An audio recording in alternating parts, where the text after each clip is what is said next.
Just did a video, a live actually, talking about this leaderboard over here that Tony just cleaned up, and about goals, and a couple of the things that are really important when you set like a monster goal.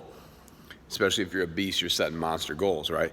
If you're a beast and you're setting a monster goal, you've got to make sure that you believe that you can accomplish whatever it is that you're setting forth to do on this goal, and then you have to take ownership of it. That's important. One of the other things too is understand, like, whatever is going to work for you is something that you need to empower. And it's not about what works for me necessarily as much as what works for you. Also understand you're competing most of the time constantly against yourself, but you are competing against other people, their efforts, and what they've created in their time and space. And here's the thing. Usually we fail not because the other person beats us, but when we do fail, it's because we have beaten ourselves by not believing in ourselves wholeheartedly, and wholeheartedly means with our actions consistently every day, pouring all of that we can into what we do, showing appreciation for our goals and ourself, showing gratitude for the opportunities that we've created and that our team that we've collaborated with has created as well, and the time and energy and effort and sacrifice for some and commitment to these goals. And the thing is, as you look at that leaderboard, you can see there's an ascension that happens. It's easy enough to just take a look at on squats. So right here, we're looking up here at squats. You've got more names over here, way less over there. Why? That's ascension.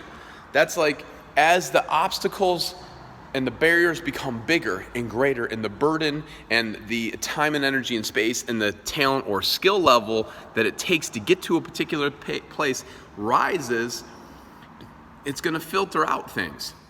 It's what it is. It's a skill filter is what I like to call it.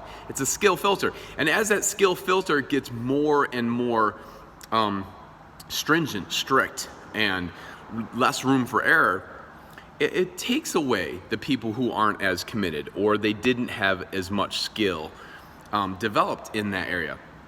And I don't care whether or not you think you earned it or whether or not you didn't earn it. Skill is skill. And whether or not you can perform is the truest level of gauging whether or not you have that actual skill.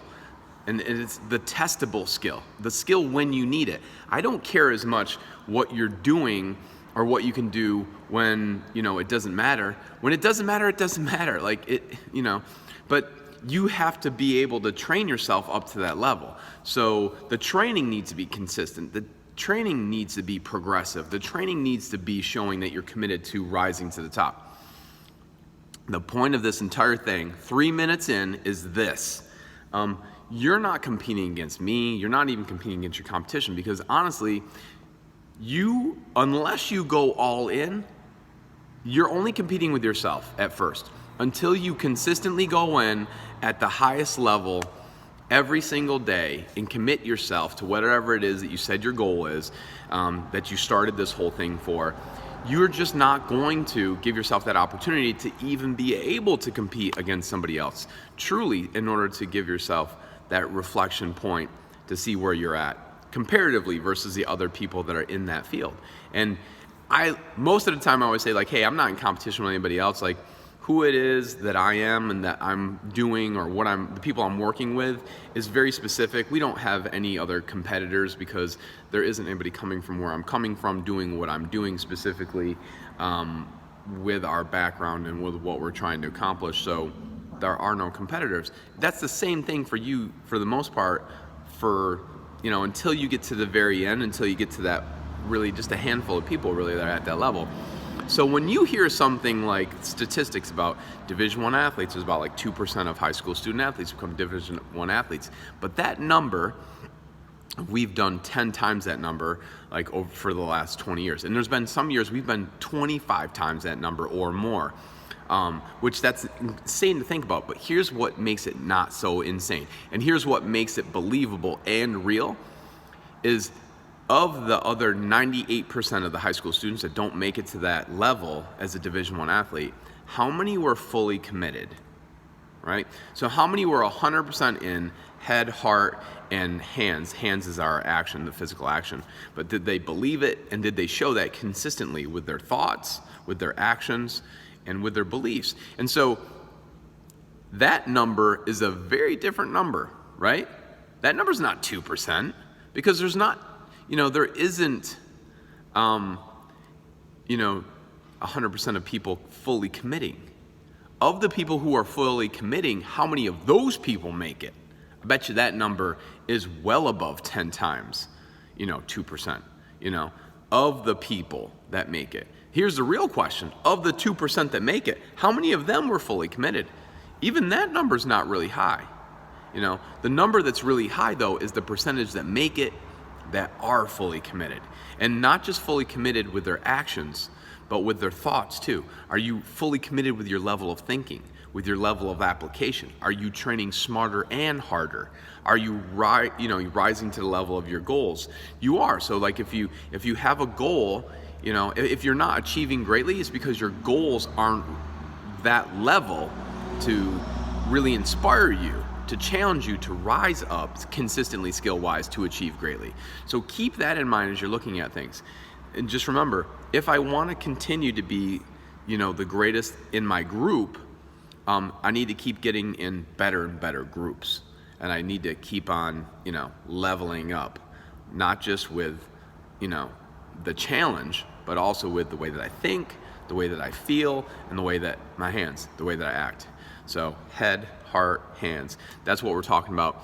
And again, it leads me back to, if you're going to be on the Beast board, then you're going to have to, and there's, again, these are all athletes up here. These are people who they're working out for their sport.